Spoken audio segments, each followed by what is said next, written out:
Number 16, the Political Working Group for negotiations with the IMSB and the funding arrangements. And could I ask Edward Siddle, please, and Alistair Cameron to come to the table if Alistair is...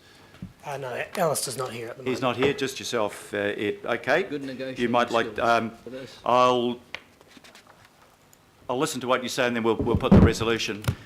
Phil Wilson will... he needs company. Okay, we'll act as Alistair Cameron, not quite as thin as his alternative, but... Oh, ouch. Phil Wilson, you're back. You're back. Right, Ed, please. Yes, good afternoon. Essentially, this is a process report.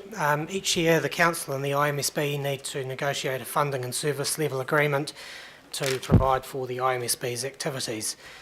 Typically, the IMSB receives about $3 million a year in direct funding or in-kind services from the Council. While there's no specified way to negotiate the agreement, a small working party of councillors has been used in the past, supported by staff.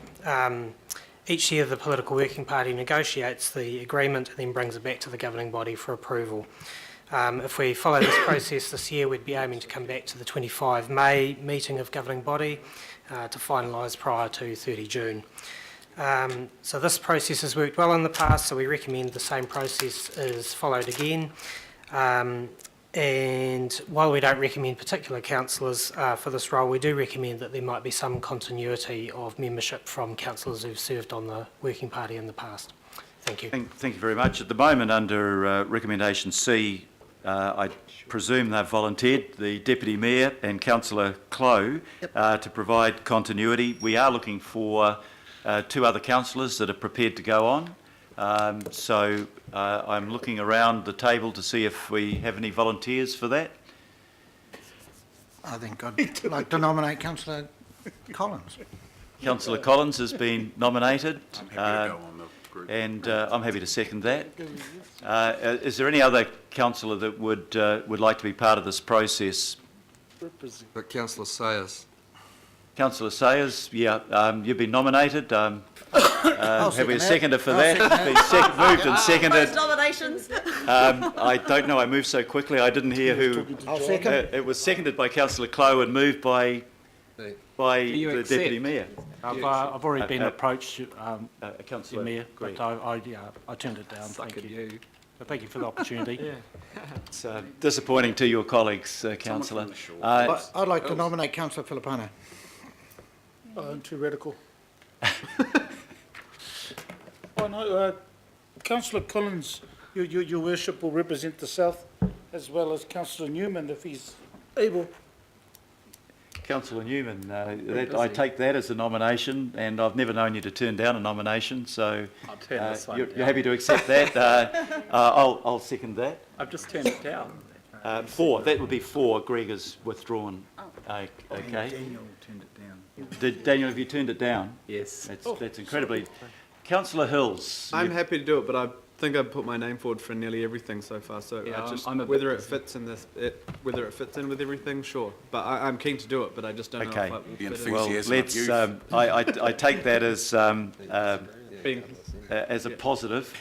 So we have 4 nominees. Have we got any questions? I think this is pretty straightforward. Nominations, yeah. Yeah, that was very quick. Councillor Simpson's been talking a lot. We should.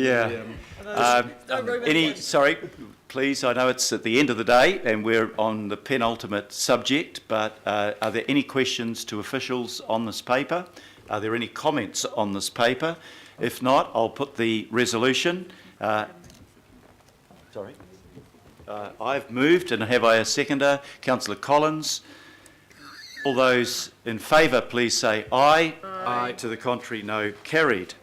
If we'd expedited other papers at this rate, we could have been out of here by lunchtime.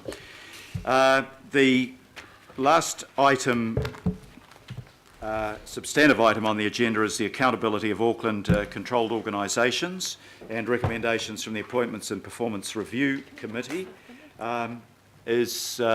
Rose, you're speaking to this? I am. I will move the recommendation. Have we got a seconder for the recommendation? Councillor Collins or Councillor Simpson, one or the other.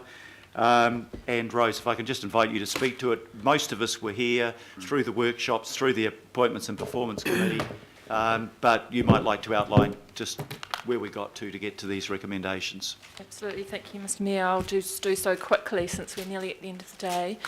Just recapping, we had 3 previous meetings on these topics where we, on the 1st of February, the APR committee agreed to recommend to the governing body option 2, which is before you today, which is the review of 17 of the 20 accountability mechanisms, plus 1 further work stream on monitoring practices and resourcing for those mechanisms. We're also asking you to approve today the revised objectives for the review, bearing in mind that the review is actually going to last 15 months. Officers will use these success statements, if you like, in order to just keep us on track and make sure that the things that we're doing actually contribute to the achievement of these objectives. They're just slightly different from the ones that we workshopped the other day based on your feedback. Just some basic facts before I just go into the option that was chosen by the committee. There are 20 tools or mechanisms available to council for the accountability and transparency of CCOs. 12 of these are legislative, the other 8 we've sort of invented, if you like, which we are free to do. 3 of those 12 are legislative mechanisms that apply only to the Auckland Transport Board. All of those mechanisms are optional. And 1 legislative mechanism which is mandatory that applies only to water care. And not all of those 20 mechanisms or tools are in use, which is where we're getting to with option 2, which is to now take up the use of a few mechanisms. So just briefly, the options were our status quo workstream, which was a total of 12 reviews of mechanisms over the next 15 months. Now, the reason why over the next 15 months is because many of these tools are actually landed in the LTP. So if we're going to make any changes to them based on our review, then we have to do that through the LTP process. So that's why it takes 15 months regardless. So the first and most important of those is the accountability policies, where your expectations are laid out, your practices around major transactions and shareholder approval of major transactions in relation to strategic assets, which are listed in the accountability policy. We were going to review that, and we still will. Under any option, this option, these proposals were going to go ahead, and we will still do these no matter what, because they absolutely require a review. Section 92, which is the direction to CCOs on council's plans and strategies that CCOs must act consistently with. This is a tool that we haven't really used before. We've signalled to CCOs that we have some plans and strategies, but we haven't actually sent formal notification to the board that we want them to act consistently with particular plans and strategies yet. The appointment of councillors to the Board of Auckland Transport.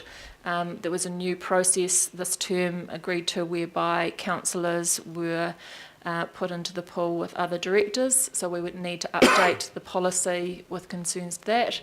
And closely related is just a review of the director appointment process anyway, and that's kind of what I've termed as an end-to-end, just look at everything that we do that contributes to the best candidates coming forward.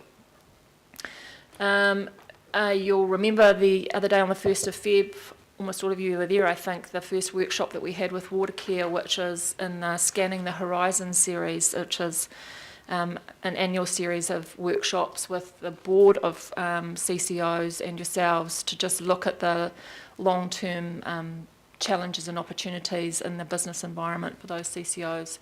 That's not a legislative mechanism, it's just really good practice to do that. So we were going to just put a little bit more oomph into those, if you like. Now, the advice to the Auditor General is a very small thing, but the Auditor General comes to us and asks for advice every year about some things that we might like to look at through Section 104 audits. This is just really tidying up that advice and making sure that everybody is sort of giving consistent messages and that we've really thought about it, because it is a tool and a mechanism open to us, which is not to say that the Office of the Auditor General has to take our advice on board, but it's just that our advice could be a bit more coordinated. And the other thing that we were going to do was investigate the potential for the delegation of some local decisions to local boards. And that will be now picked up through the governance framework review as a work stream through that. But we will report on it to you under this program as well. But primarily that work will be undertaken through that work program. Now, there are lots of other processes legislative which are just cyclical in nature, and we have some and had some tidy-ups, if you like, and sort of refinements to those things that we've sort of seen over the course of the years that just need a bit of fixing. And those are what's in the long-term plan with relation to CCOs, the statement of intent and letter of expectation process, the nature of the information that we require in our quarterly reports, including the disclosure of risk. The governance manual will need an update at the end of all of this, and there is quite a lot of work going on in the strategic direction setting place, which I think that just needs perhaps some review with respect to our CCOs and the direction that we give them. Particularly, you would have heard the call for a water strategy for to help us to be clear with Watercare what we're actually trying to achieve. Option 2, which has the 12 that I've just mentioned, the 7 plus the 5 cyclical mechanisms, plus an additional 5 mechanisms over the next 15 months. So this is the recommended option from the committee. In addition to the 12, there are the operating rules for Auckland Transport, which are sort of an odd name, really. They're not operational rules, they're rules in relation to how the board of Auckland Transport operates.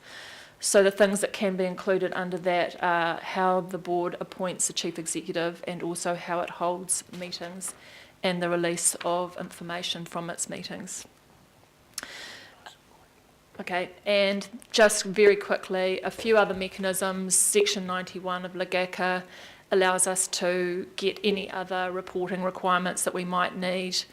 The service delivery reviews under Section 17A, independent CCO board performance reviews, and Watercare's compliance with Section 57 of LGACA, which is called the least cost provider clause. So option 3, which is always your prerogative to choose, is if you don't like what we've served up under option 2, if it's not enough for you or it's not going quick enough, you're free to choose to tell us that.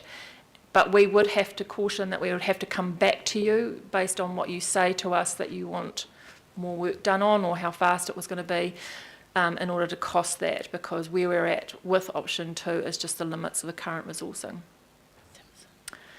So just three mechanisms not recommended under any options is a review of the company constitutions or advice to CCO about compliance with those 2 acts. And we're coming back to you quarterly on the overall program, although there will be individual work streams that, because of the committee delegations, will need to come to particular committees for actual approval. And just we're about to commence work on this program, and your next report to you is in May on 2017. Thank you very much, Rose. So it's been moved and seconded. The first thing is to see if there are questions of officials. So I've got Councillor Newman first. No, I thought there wasn't a move. I was going to move it. Oh, thank you. No, other questions? So, Councillor Sayers, any? Councillor Casey. Thank you, Mr Mayor. I have done the courtesy of forwarding this question in advance to the officers, and welcome your input too, Mr Mayor, if you have a comment on it as well. But it's around my question's going to be around the transparency around the operational costs of our CCOs, something that I brought up before and will keep bringing up until I'm satisfied, mainly because of the mandate I've got through my electorate to keep pressing this point. I noticed in the report it talks about, this is to improve, and you just capped on it, the strategic alignment, accountability and responsiveness. And also later on in point 4, you talk about enhanced transparency. And I guess that's why I want to just flesh out a little bit more from my question. And I've also just done a little bit of research this afternoon on the Local Government in Auckland Act as well. And it's got wording in there saying for the CCOs, particularly Auckland Transport, to ensure that the revenue and expenditure are accounted for in a transparent manner. So I guess my question's around, in terms of what we're doing with our statements of intent and what we're wanting to do through this paper, what is the appetite or the direction, or are we going to get greater transparency around the operational cost of the CCOs? Is that a driver that we're working towards? And if so, can you elaborate how deeply that might go in some timeframes, if that's the course we're heading in, Mr Mayor? Thank you. Yes, absolutely, councillor. That is what we're looking to do. So at the moment, the envelopes, if you like, are very large, and it is very difficult for people to see the granularity of detail, if you like, that they're looking for in the OPEX. So in conjunction with the finance department and the Mayor's office, we'll be looking at getting greater granularity in the OPEX for our CCOs.